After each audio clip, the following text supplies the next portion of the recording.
so.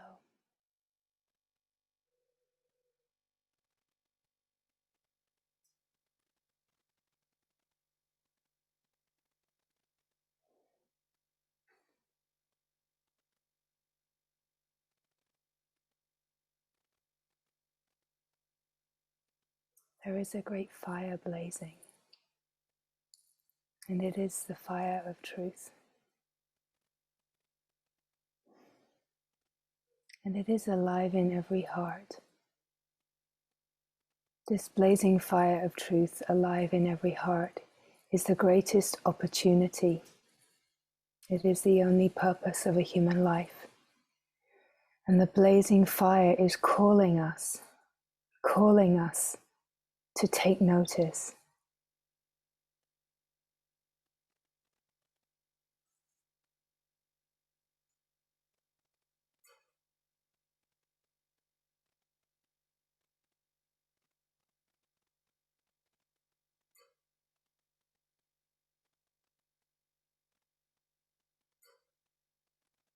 We want change.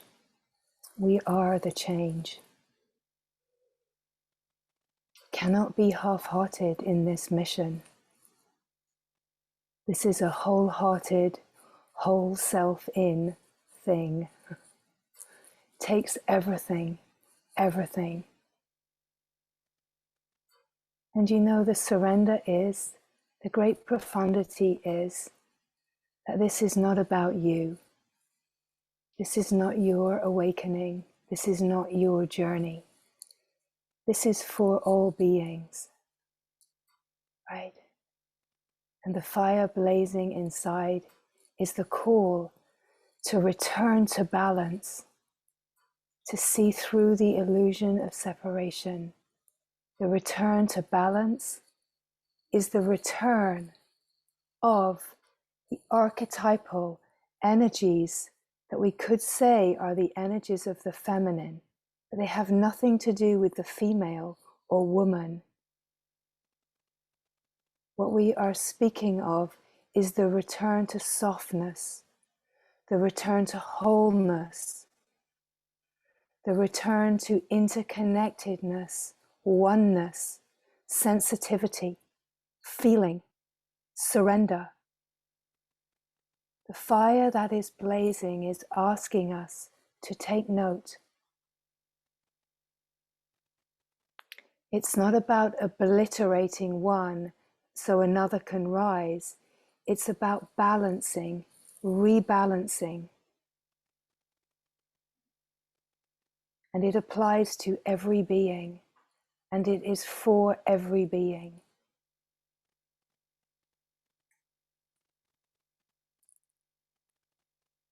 If there is still an idea that this is for me, then there is a maturing that is still in process. There is not one that is separate from the whole, so there is not some one that is getting something that no one else is getting. And when we come to the point of maturity where we recognize that every single move that is made is for the whole and impacts the whole, start to recognize the divine responsibility of this life.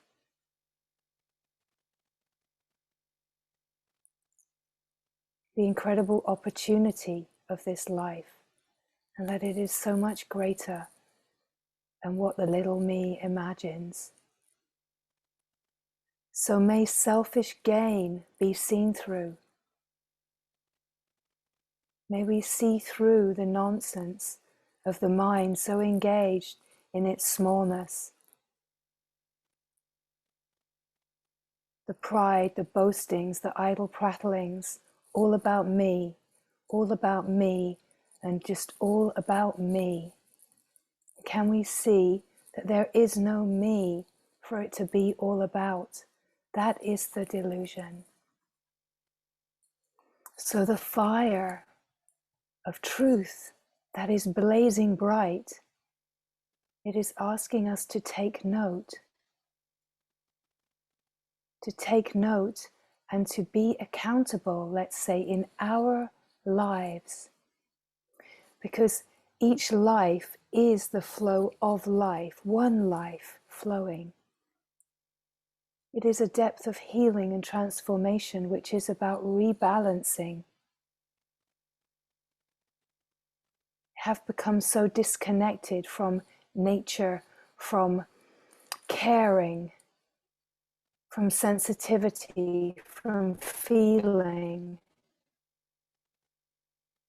Right? The imbalance is the imbalance to control, to know, to need to know, to make it about me, to create like a container, right?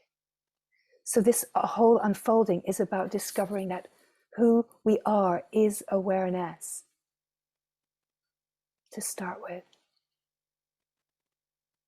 So we discover that what we are in truth is aware being.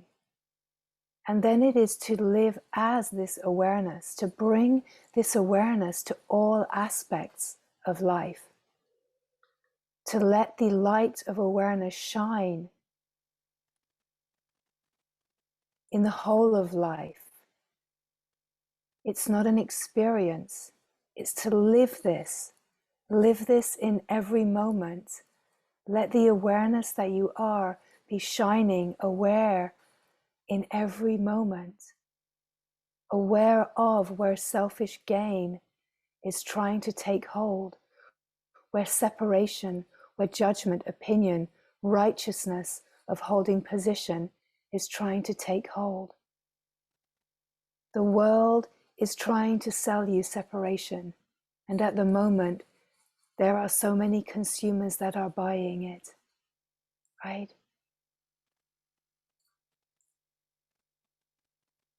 Be not a consumer of separation. Stop buying the illusion, the delusion, right? More experiences, more things, holding a power over, holding position, being righteous in our opinions, allowing there to be a constant perpetuation of dividing, right? This is the power of the play that is constantly trying to divide, fragment. Let us shine the light of awareness on it. See how this is being perpetuated and see where we are feeding that. Such a huge part of this unfolding is to live this truth in every moment so that we are not perpetuating.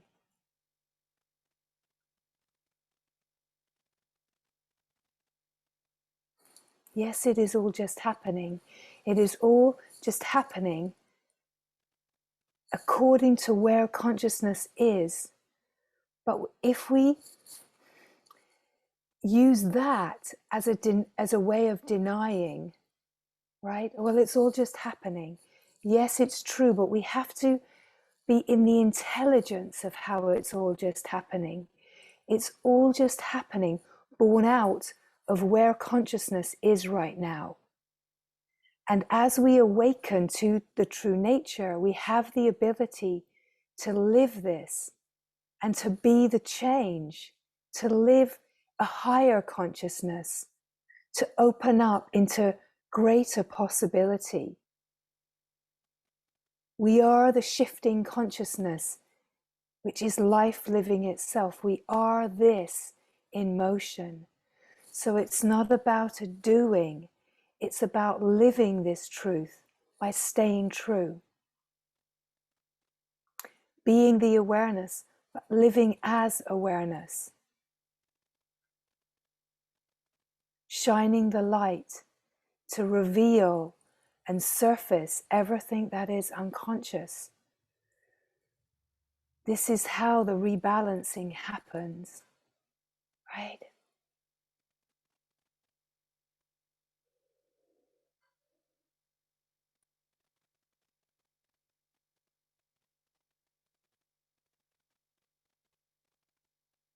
The greatest grace of the life is being so deeply humbled. It is to know that everything is being served as a flow of grace from the Mother. Everything is being served. We are being humbled, tenderized, pulverized, right? Because the imbalance of holding, of guarding, of tightness, of contraction, of believing this is the way it is, this is the way it is, this is the way it is. And in ignorance, just following, let's say, like sheep. But what are we following, right? What are we following like sheep? Like sheep, we are following the imbalance. We are following the delusion as sheep, right? It is to see how we are following the delusion. Well, this is the way it is. This is the way that you have to behave. No, not at all. Be a tiger, not a sheep. This was the teaching of my first spiritual teacher. To live as a tiger, not as a sheep. Have the courage, dare to live as a tiger and not as a sheep.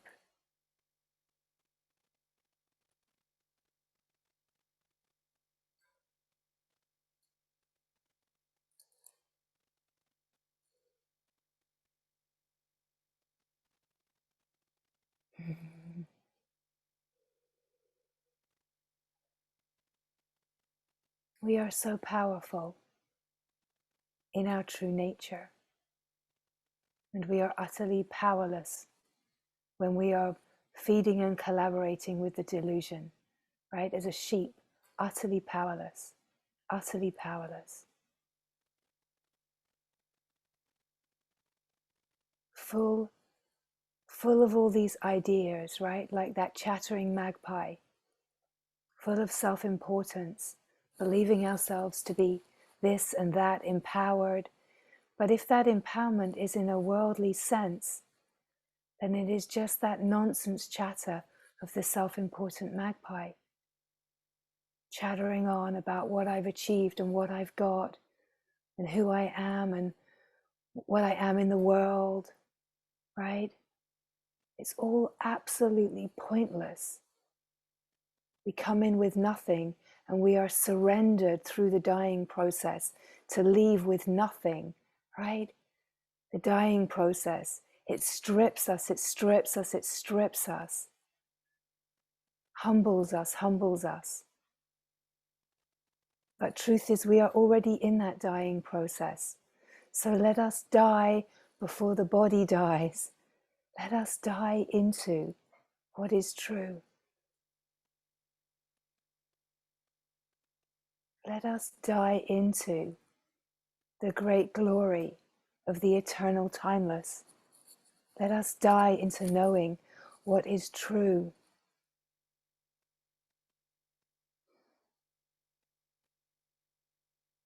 Let these lives be lived in true service for the One, for the truth, to be the living embodiment. And through our lived experience as life living itself, we are integrating, shifting, changing as we are humbled, as we are challenged, every moment in graceful service. We are living exactly what we are to live in this life, and we are living it for the whole.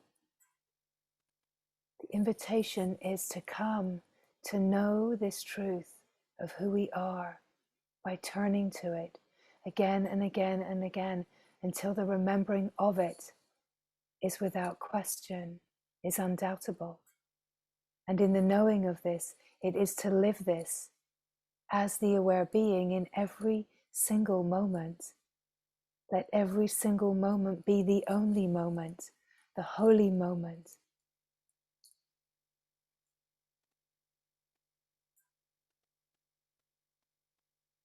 It is at least to be honest enough to recognize that if you want only God, then God is not far. If that is not the truest, greatest pull right now, then you will be living what you truly want. You will be living the delusion. You will be living the self-service, the self-serving practice of making a better me, getting what the me wants, and then that idle prattling of the magpie, look at what I'm manifesting, look at what I've got, look at the glory of my life, right? Yes, the ego feels good in that, but that is not what this life is for. And at some point it is to recognize that if you are here, then the pull of the heart is towards this truth. And this blazing fire of truth is to say, what it takes is everything. What it takes is everything, right? When we're speaking of the autonomy of the self, the autonomy of the being, it is this graced invitation to feel the truth of the heart, to know the truth that you are unquestionably, and to live this.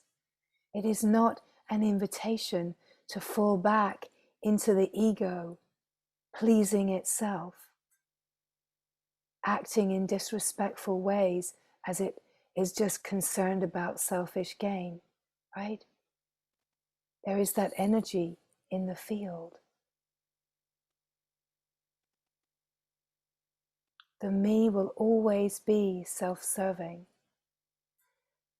And if there is not awareness brought to how the me is self-serving, then it will continue to perpetuate, because it has a momentum. It has a momentum to follow something that has been learned and conditioned. And that momentum is strong, right? So even in this moment, just to notice the shifting energies that are not really paying attention because the me is stronger, right? It's just to notice, just to notice. The me has no idea what it takes, what it takes. It takes everything to live this truth. And there is nothing more profound than living this truth. And you can feel the resonant truth as these words come inside you, because the knowing is already inside you.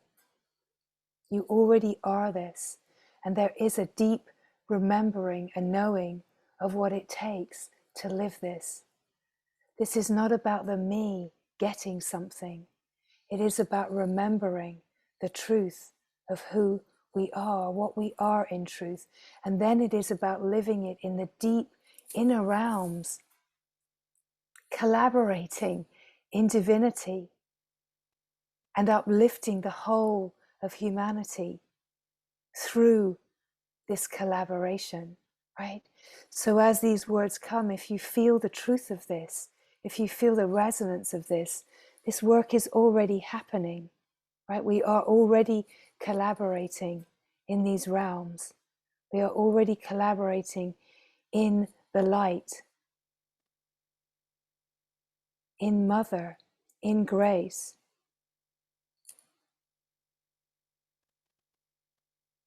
Cannot understand this with the mind, but you can feel the resonance of how your lived experience and everything that you are living through, everything that you are surfacing, transmuting, healing, transforming into wholeness is on behalf of the whole.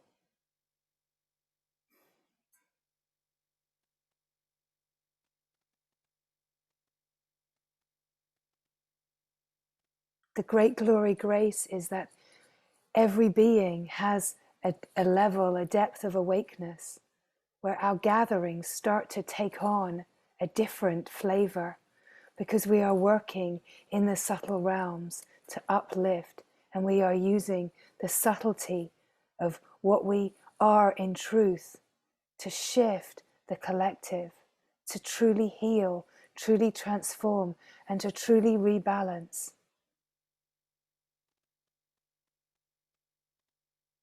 There is so much power in the truth of who we are if we are not distracted and collaborating with the unconscious. The celebration of this truth is what uplifts. Knowing and living the bliss of God, of the Mother, is what uplifts the collective.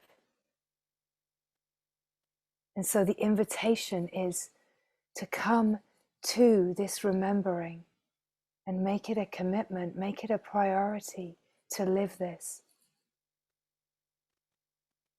To see where we are pulled into the small dance, where we are pulled in by the delusion, and shine the light.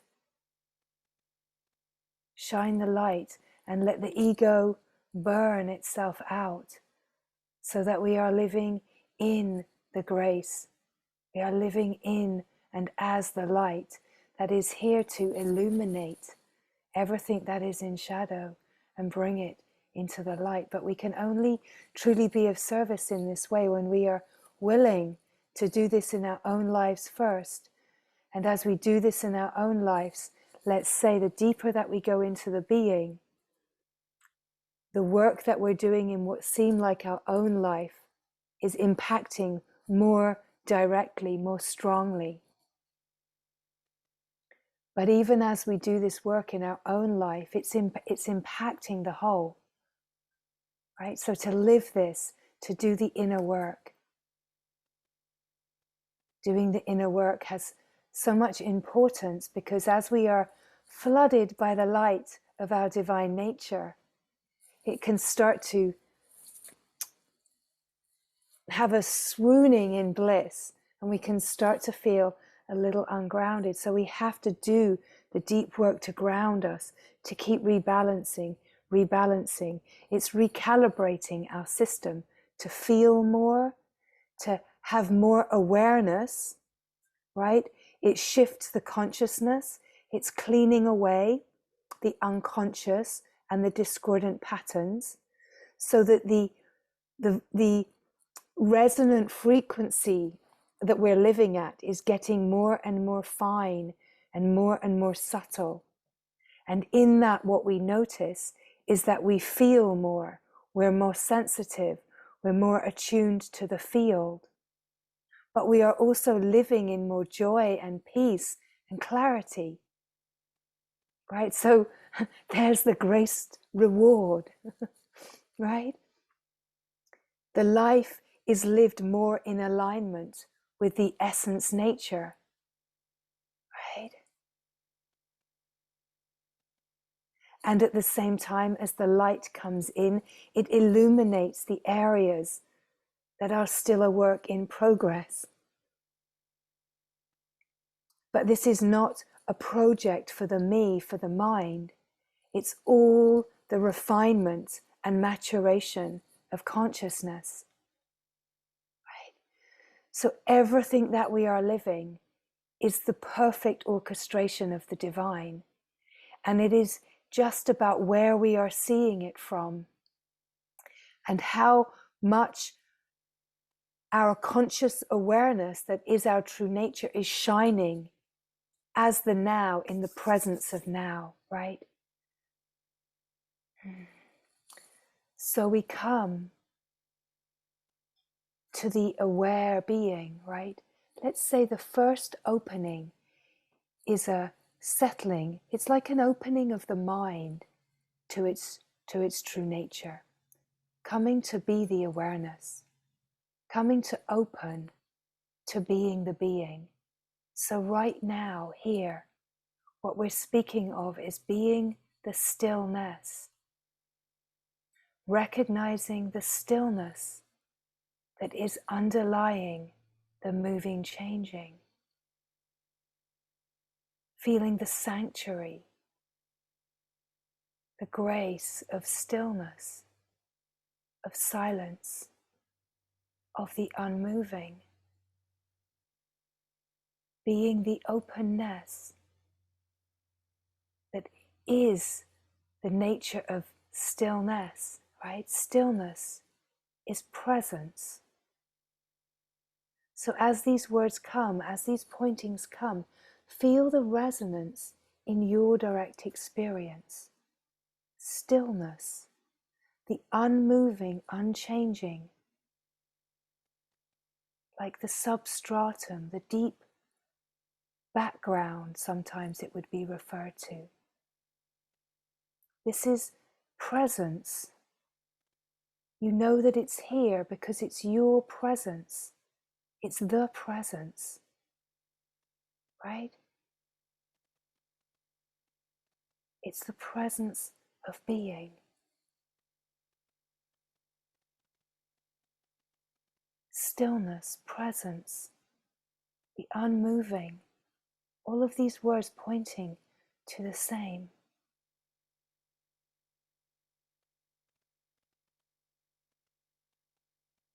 Recognize it in your direct experience. And here the being is simply aware. The being is aware, watching the moving, changing, aware of the moving, changing.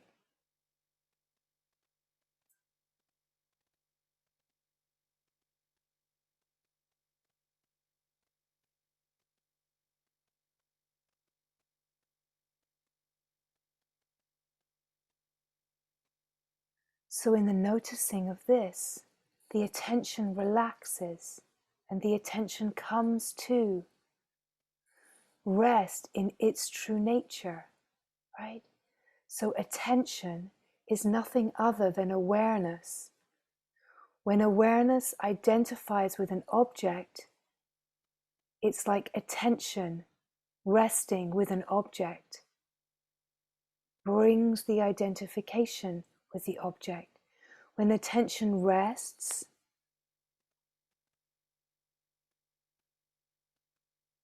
there's just awareness, and awareness is vast. It's all-seeing, ever-present. So this awareness is aware of what is moving and changing, but in itself is not moved and changed in any way by the ebbs and flows of the moving, changing. Right?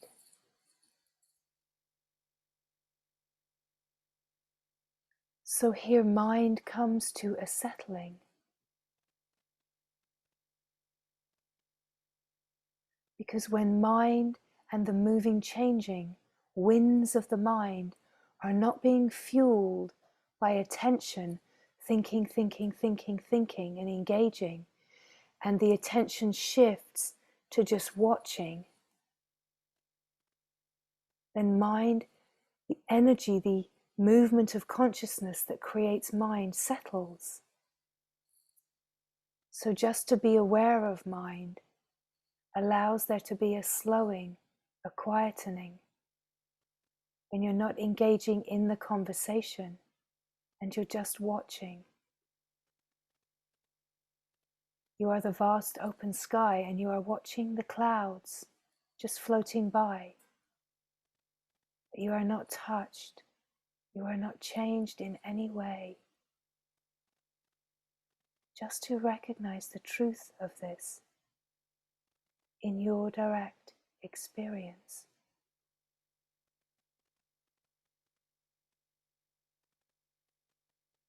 The stillness, the simplicity. There is a vastness here, an unboundedness. Just being the freedom that is the still, silent, open field. Has nothing to do with what the mind is habitually dancing as, right? If the mind, there's thoughts that are coming and going, this is never touched. And it's not about waiting for the mind to stop. It's about being here and recognizing that this you are. This you are. Let us come to the I am presence, the felt sense of I am, right? The feeling of yourself being here. The I, the I, the I. The I am, I am. The simplicity of existence. And as you feel the simplicity of existence, and you just rest here in the felt sense of this, even if it starts off to feel inside the body and the same as the feeling of me, as you feel the I am presence, it opens to reveal that the I am presence is not located at the point of the body, that the I am presence is the simple being, the stillness, the same presence.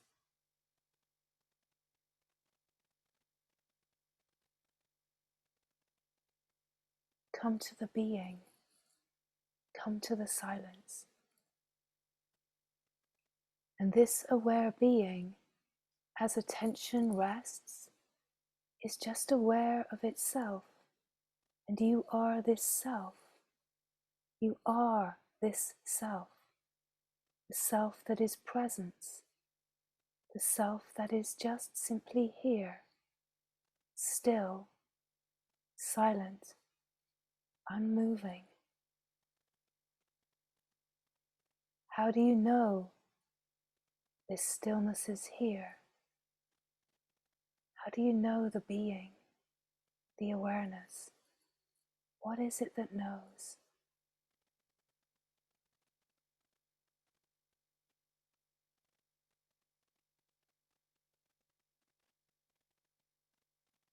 Where there is a knowing, this knowing is pure knowing. It is true wisdom. It is the self knowing itself in utter simplicity and silence. And here there is a stop.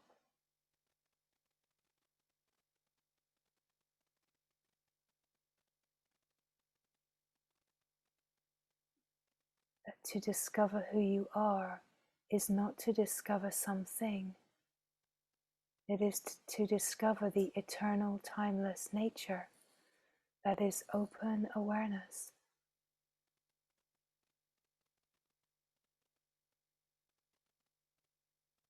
And in this discovery, the recognizing that it matters not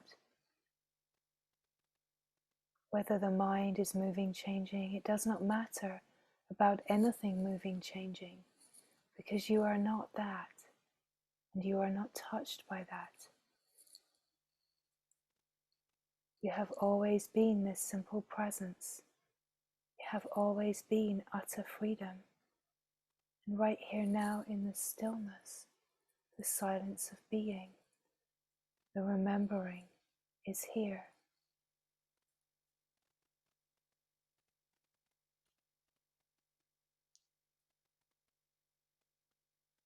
And the knowing is the knowing of being. The knowing of the being has nothing to do with the mind. The knowing of being is through being the being, that you are the being, and the knowing is because you are, simply you are. You are the presence, not the person. You are the stillness, the silence, not the story. You are untouched, untainted, undisturbed in any way. It matters not how the world is dancing. And yet here, as you fall into yourself, world too disappears into the presence and openness of this moment.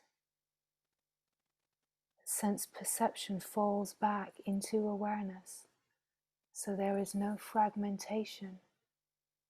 Awareness in its wholeness is aware of the environment, aware of the moving, changing, the thoughts, the visual, the sound, the taste, the smell. Awareness is aware of all of that, but it's not fragmenting through sense perception. It's aware in its wholeness.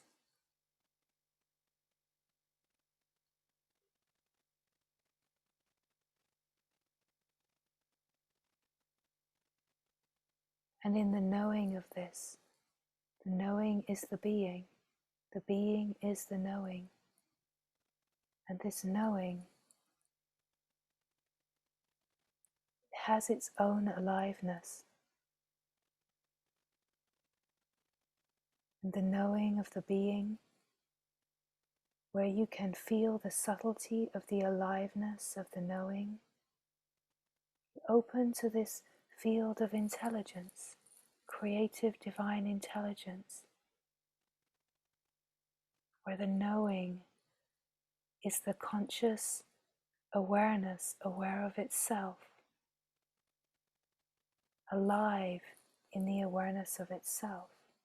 It's a live presence. So you start to feel here in the aliveness, life in its unconditioned nature. Just the aliveness. There's no narrative, no descriptors, no commentary. Just the aliveness, just the subtlety of feeling yourself. Has no story, has no words. It's just an alive knowing. And this alive knowing is like an infinite field.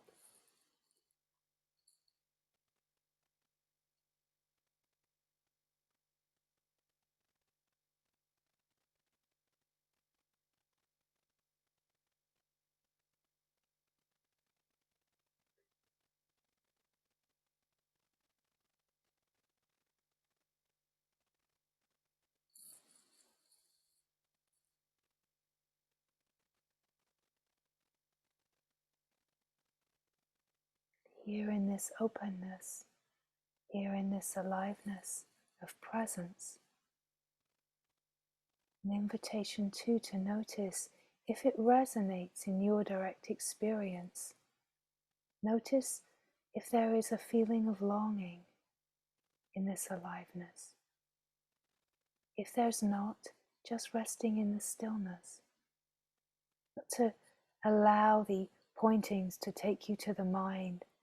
It's just to receive the pointings that resonate in the moment. It's not instruction. It's just to follow it if it resonates. So where there is a sense of longing, recognize that the sense of longing is the sense of openness. It's a sense of emptiness.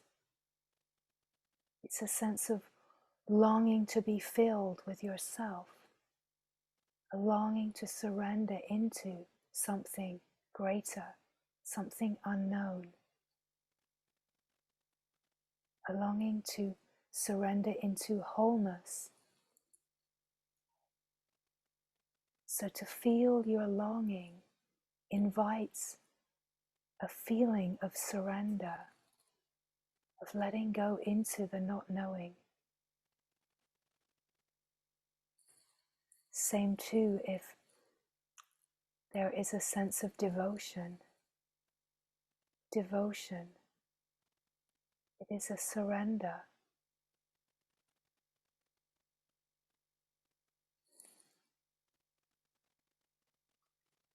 The longing, the devotion, it is one with the aliveness. It is the pull in the aliveness, the draw, the magnetism in the aliveness to know yourself, to know the true nature and to live this. It is a pull into the fire of truth. The longing, the devotion, the magnetic pull.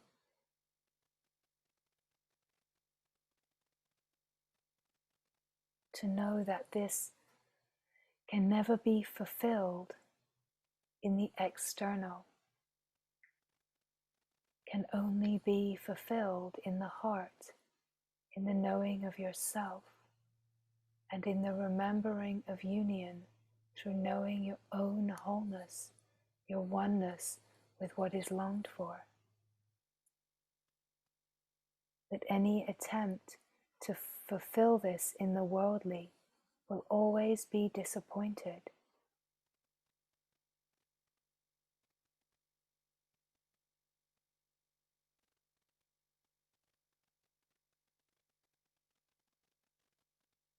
We are longing to fall in love with our own self. All longing is to fall in love with love itself, to fall into the fire of divine love. And it can only be found here, in the aliveness, in the heart, in your very own self.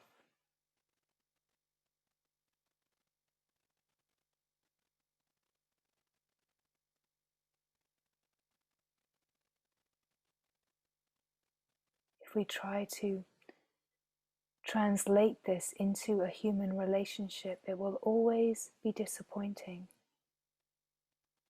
In a human relationship, you can only agree to meet in your longing for God. Can only meet in your longing for divine love. And only when you are in the knowing of divine love and you are faced with the appearance of another being that is resting in the knowing of divine love, can you meet in that. But that love doesn't play out in any of the ways that human love plays out. It does not need anything from each other. It does not have selfish needs or selfish gain. It does not play out. And that is why, if there's a trying to translate it into human relationship, it will always be disappointing. Because what is truly longed for is the union with your own wholeness, union with the divine love that you are, and intimacy with your very own self.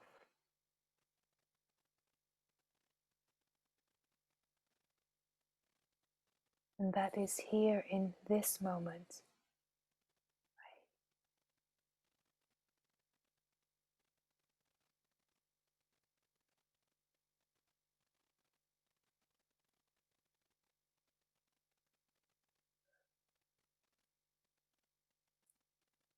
Can be the reading of the ecstatic love poems of beings like Rumi, and trying to, like, you're awakened into that longing, that intoxicated pull to divine love, and then you try to engage with your human love around that, and it's absolutely not the same thing. Can never, ever, ever. What is awakened is divine love. What is awakened is your longing for God, for yourself, for wholeness. Can only be filled with yourself, right?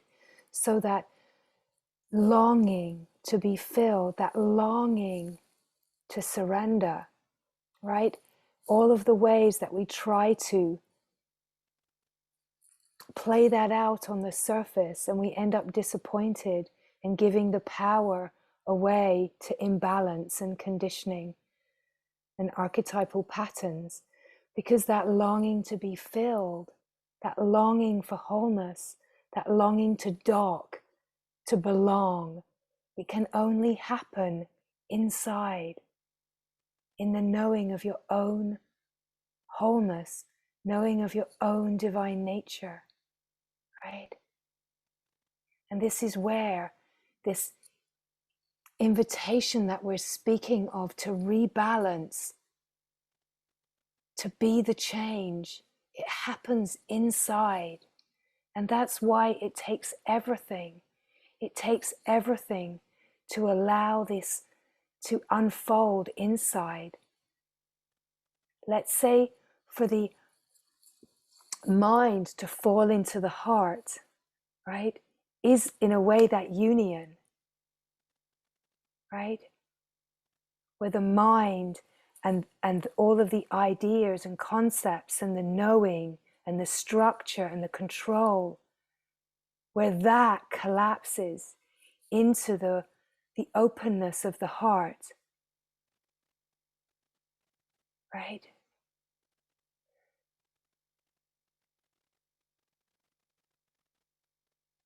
But there's such a will, right? Such a personal will.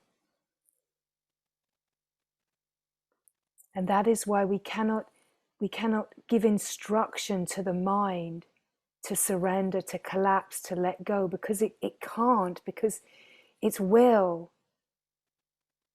it's created out of that imbalance, right? Its will is so strong. But we can invite this invitation to say, what is this in truth? This sense of I, this I where the mind thinks that it is the I, that the me is the I, and it's playing out its little magpie chatter of self-importance and personal will. We can ask the question, well, what is this I in truth? So me thinks, I am the I. We cannot say to the me, let go, surrender, collapse. It does not have that ability. But we can say, what is this I? Find out. I, what is the I? And we can discover through coming to the I am presence, coming to the awareness of the me that thinks it's the I, that actually the true I, the true awareness is not the me, is bigger than the me. And naturally then, that complex of the mind holding its self-importance collapses into its true nature, right? And then the heart that is guarded, protected, because of all of this conditioning and mind control, the imbalance, right? The protected heart, because it hasn't felt safe to be tender and surrendered and soft and interconnected, right? We've learned to protect and be like a survivor, a victim that is trying to always protect itself. So again, we cannot say to the heart, just let go of all of your protection, because it's learned to guard itself. But we can say, heart, what are you truly longing for? And what if it matters not that all this protection is here, but if you fall into your longing heart, if you fall in to the longing for God, the longing for the mother, for truth, if you fall in to the felt sense, you're still completely safe in all of the ways you might imagine that you are not. But if you feel, and you come to feel your longing. You come to feel the fire inside you. You come to feel the call of love, of grace inside you. If you come to feel that love is loving you from within, that divine love is a fire inside you, right? The protections start to melt, recognizing that everything that you seem to be longing for out there, everything that you think you are missing out there, in here, in the heart, you open to the divine infinite heart of oneness and you recognize your wholeness. And then that impacts the emanation of this heart. It's coming from the light of wholeness, from the infinite knowing of divine love, right? So then when heart and mind are merged, where mind has surrendered and heart has surrendered, there is like this merging, just meeting in the oneness, meeting in the knowing that is love, unconditioned, is being, the simplicity, right? It's one, the self. It is beauty, truth, and love, right? As one.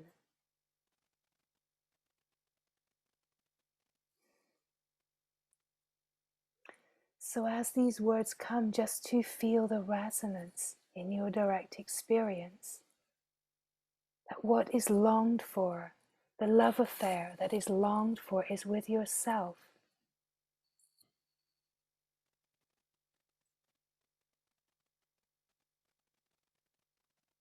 The poet David Whyte said something very beautiful. He said, "And no one can play as hard to get as your very own self." Right? Such a sweet truth, right? We're longing what we are longing for, right? Are you playing hard to get with yourself, right? This is where it takes everything. It takes everything to fall in. So these words, this invitation, is to feel in your direct experience the pointings and where they carry you. And this is the autonomy that we speak of, right? It's not an autonomy of the mind. Although, of course, where ego is still trying to take control, autonomy of the mind will keep trying to come in and say, well, I know what's right for me. And off it goes on another trip. But true autonomy is as these words come, as the pointings come, feel where they are true in your direct experience. Fall into yourself, right? Where no one is telling you who you are, that you are knowing who you are in the innermost realms of your own being, right? Love is here. You are the love. Joy, happiness is here. You are the joy, the happiness, the wonder, the awe. The wholeness is here. Have no expectations, but meet what is here. Meet the peace that you are, the simplicity that you are. Meet it in the knowing that is alive.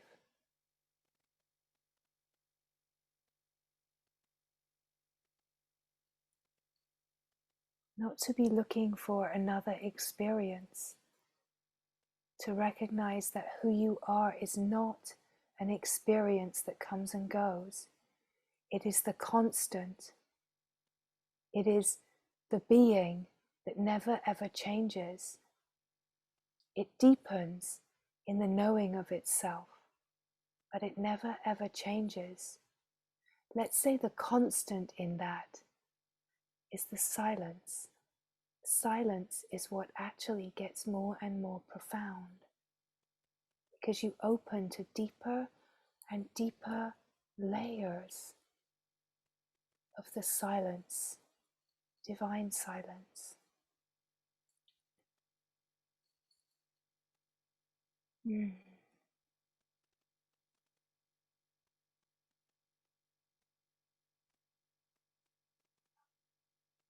So yes, we speak too about living life as life itself, but living life as life itself. We're not then feeding the ego and living as a me. That's not what we're speaking of. We're speaking of living life as life itself. And yes, the ordinary things that maintain the life of the body continue. And yet you are a living emanation of the depth of where you are living. You are a living emanation of the love and the light of the divine nature. The human expression, the true human, is a divine expression. You look like a person, you behave like a person, and yet your knowing inside you is of something quite profound. And then you are working in the inner realms constantly, constantly transmuting.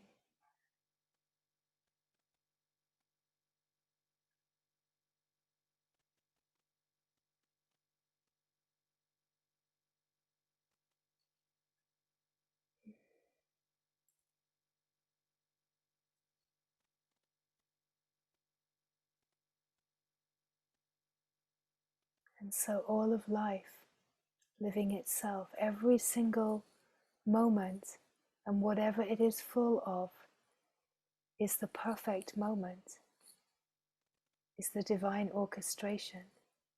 And the grace is from here, as the being, as the open field. There's a natural welcoming of it all, a natural welcoming, knowing that it's about bringing everything home to wholeness, everything home to wholeness, everything just home to wholeness. It's not about trying to work it out on the surface so that me is having a better experience. It's about bringing it home to wholeness, bringing it home to wholeness.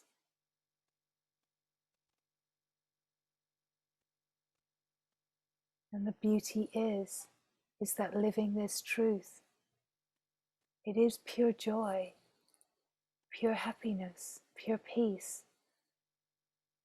It is divine love living right on the surface of life, utterly fulfilled. And so all feelings of aloneness, loneliness, that most beings, whatever their life is full of, most beings in their deepest depths feel very alone.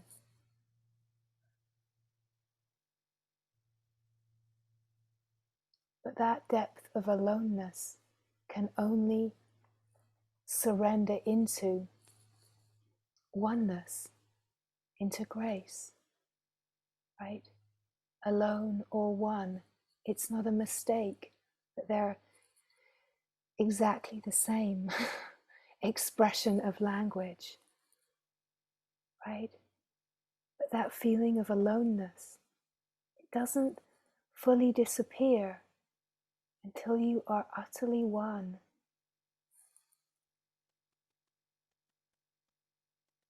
with yourself, with the wholeness that is God, that is Mother.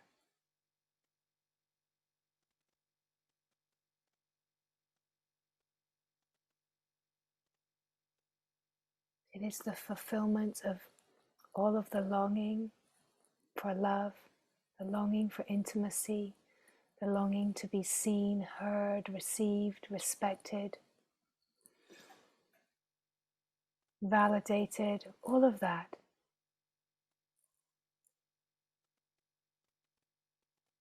can only be satiated inside.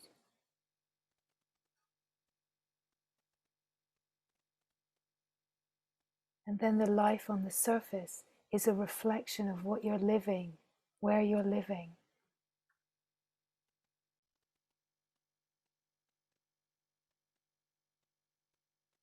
Sometimes this is called God's dream. But it's not even God's dream. It's just the divine life.